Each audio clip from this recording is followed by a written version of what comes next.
Video में आगे बढ़ने से पहले एक रिक्वेस्ट है, हमारा ये और भी दो चैनल है, इन दोनों चैनल का लिंक आपको वीडियो के डिस्क्रिप्शन में मिल जाएगा। तो प्लीज़ ये दोनों चैनल को भी आप सब्सक्राइब ज़रूर कर लेना। इन दोनों चैनल्स पर भी मैं डेली आप लोगों के लिए वीडियो पोस्ट करता रहता हूँ। तो चलिए आगे बढ़ते हैं इस वीडियो के टॉपिक के ऊपर। इसके पहले भी कुछ वीडियोस मैं पब्लिश कर चुका हूँ, वो वीडियोस अगर अब तक आपने नहीं देखे तो आप चाहिए तो हमारे चैनल के वीडियो सेक्शन में जाकर उन वीडियोस को देख सकते हो। तो यहाँ पर हम बात करने वाले दो कंपनी के शेयर्स के बारे में, जिनके बारे में मार्केट में बहुत ही बड़ी खबर आती हुई हमको देखने को मिल रही है। तो सिंपल वे से इन चीज़ों को यहाँ पर हम समझने की कोशिश करेंगे। पहली खबर है, पहला स्टॉक है आर पावर यानी रिलायंस पावर लिमिटेड। इस कंपनी के बारे में, स्टॉक के बारे में 25 रुपीज़ के आसपास ही क्लोजिंग है। 3% की तेज़ी। आज का मार्केट इतना खास नहीं था, फिर भी स्टॉक में तेज़ी हमको देखने को मिल रही है। और ये वाला स्टॉक का हिस्ट्री जो काफ़ी पुराने लोग हैं मार्केट में, उनको पता होगा, बिकॉज बहुत लोगों का भरोसा इस कंपनी से, इस स्टॉक से तो अभी के टाइम उठ चुका है।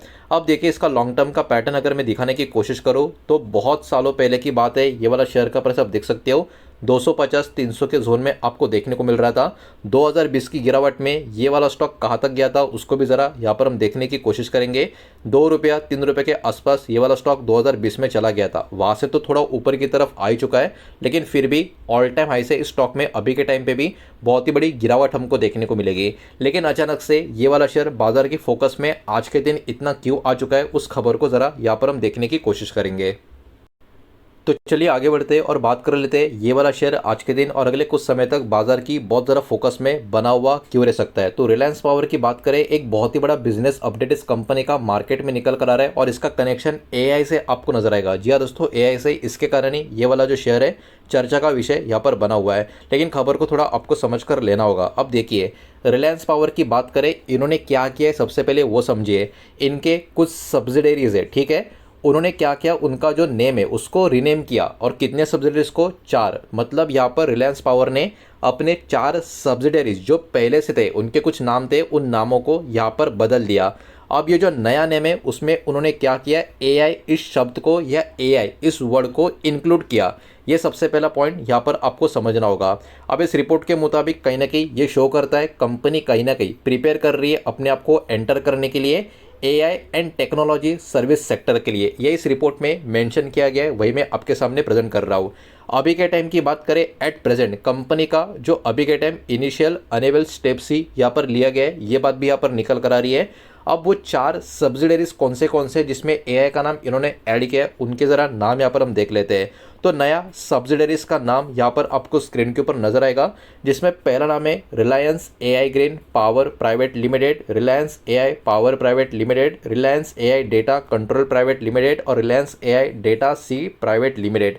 तो ये 4 नाम यहाँ पर आपको देखने को मिलेंगे, जिनको इन्होंने रीनेम किया गया है। मैं फिर से रिपीट कर रहा हूँ, ये सब्सिडरीज पहले से थे, बस इनका नाम चेंज करके एआई इसमें ऐड किया गया है। अब थोड़ा सा आगे बढ़ते हैं, रिपोर्ट में और भी कुछ चीज़ें मेंशन की गई है इस पर्टिकुलर खबर के बारे में, उसको जरा समझने की कोशिश करेंगे। सबसे पहले फाइनेंशियल पोजीशन की बात करें, क्वार्टर 4 फाइनेंशियल ईयर 2026 में कंपनी का जो नेट लॉस था कंसोलिडेटेड, वो कितना था, 494 करोड़ का। तो कंपनी अभी के टाइम बहुत ही भारी भरकम लॉस में आपको देखने को मिलेगी। ये सबसे पहला पॉइंट आपको यहाँ पर नोट करना होगा।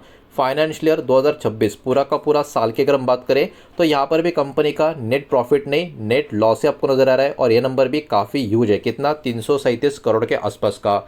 टोटल फाइनेंशियल ईयर 2026 का इनकम भी इनका डिक्लाइन हुआ था, कितना, 7,988.52 करोड़ के आसपास का।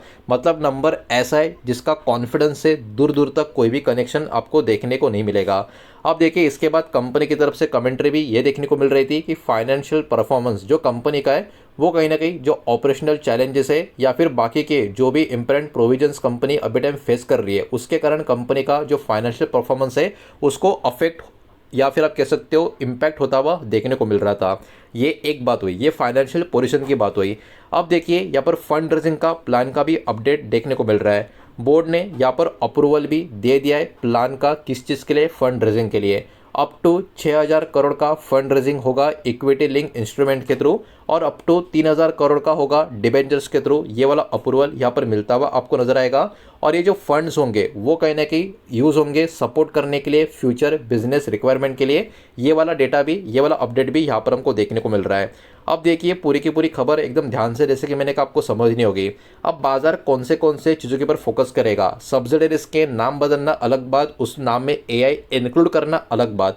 लेकिन किसी भी तरीके का ऑफिशियल एआई बिजनेस का रोड मैप क्या कंपनी अनाउंस करती है नहीं करती, इसके ऊपर भी मार्केट को फोकस करना होगा और मार्केट इसके ऊपर फोकस करेगा। टेक्नोलॉजी का पार्टनरशिप या फिर पायलट प्रोजेक्ट किस तरीके से कंपनी प्लान करेगी नहीं करेगी, इसके ऊपर मार्केट का ध्यान होगा। जो भी प्लान किया गया है फंड रेजिंग का, उसका प्रोग्रेस कंपनी किस तरीके से करती है, ये भी इंपॉर्टेंट फैक्टर होगा। आने वाले समय में कंपनी के क्वार्टर के जो नंबर होंगे, मतलब कंपनी का फाइनेंशियल परफॉर्मेंस कैसा होगा, अच्छा होगा या नहीं होगा, वो भी कहीं ना कहीं बहुत ही इंपॉर्टेंट रोल यहाँ पर प्ले करेगा।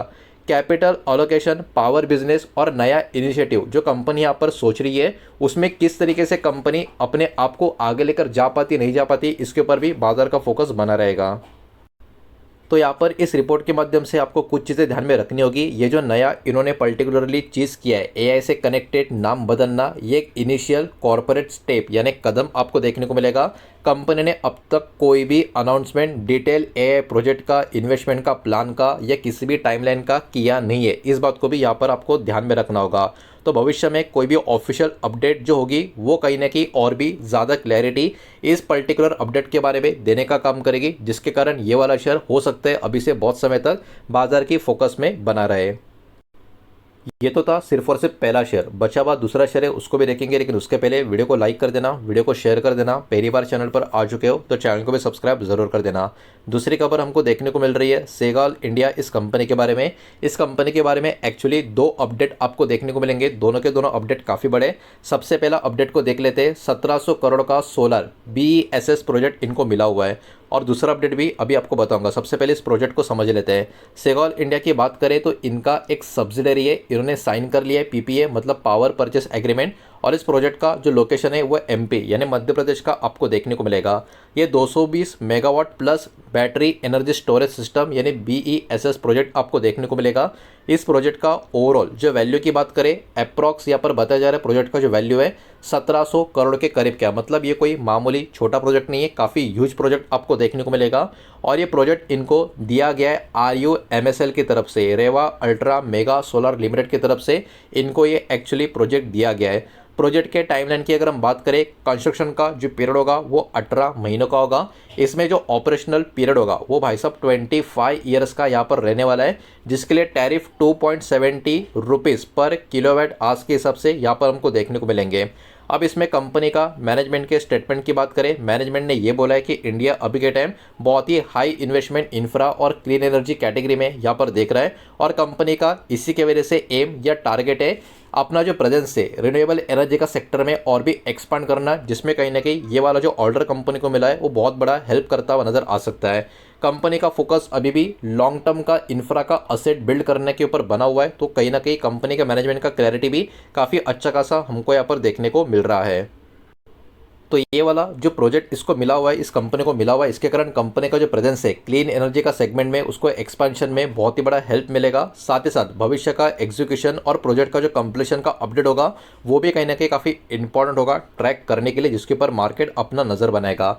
ये तो इस कंपनी के बारे में पहला अपडेट था। इसी कंपनी के बारे में एक और खबर ये निकल कर आ रही है, दिल्ली रोड प्रोजेक्ट के बारे में अपडेट यहाँ पर निकल कर आ रही है। सेगाल इंडिया की बात करें तो ये कंपनी एक्चुअली L1 यानी लोएस्ट बिडर के रूप में आपको देखने को मिलेगी दिल्ली रोड स्ट्रेंथनिंग प्रोजेक्ट के लिए। ये प्रोजेक्ट एक्चुअली यहाँ पर अवार्ड की बात करें किनकी तरफ से मिला है, PWD गवर्नमेंट ऑफ दिल्ली की तरफ से ये वाला प्रोजेक्ट इनको अवार्ड किया गया है, जिसके अंतर्गत ये लोएस्ट बिडर के रूप में आपको देखने को मिलेंगे। और इस प्रोजेक्ट का वैल्यू भी 330 करोड़ के आसपास का आपको नजर आएगा। मतलब देखा जाए तो इस कंपनी के लिए बहुत ही बड़ी अपडेट एक नहीं बल्कि दो आपको देखने को मिलेंगे। इसमें बिड की डिटेल्स की बात करें, गवर्नमेंट का जो एस्टिमेटेड कॉस्ट है वो 256 करोड़ के आसपास का है, और विनिंग बिड 330.84 करोड़ के करीब की आपको यहाँ पर देखने को मिलेगी। बिड कहीं ना कहीं 29% हाइयर है अगर एस्टिमेटेड कॉस्ट की अगर हम बात करें, ये बात भी आप लोगों को यहाँ पर ध्यान में रखनी होगी। प्रोजेक्ट का जो ड्यूरेशन है कंस्ट्रक्शन पीरियड 375 दिनों का है, और मेंटेनेंस का रिस्पॉन्सिबिलिटी 5 सालों का आपको नजर आएगा, जिसमें डिफेक्ट लायबिलिटी का पीरियड भी इंक्लूड किया गया है, फ्री मेंटेनेंस भी इंक्लूड किया गया है। 5 सालों का मेंटेनेंस की यहाँ पर बात हो रही है।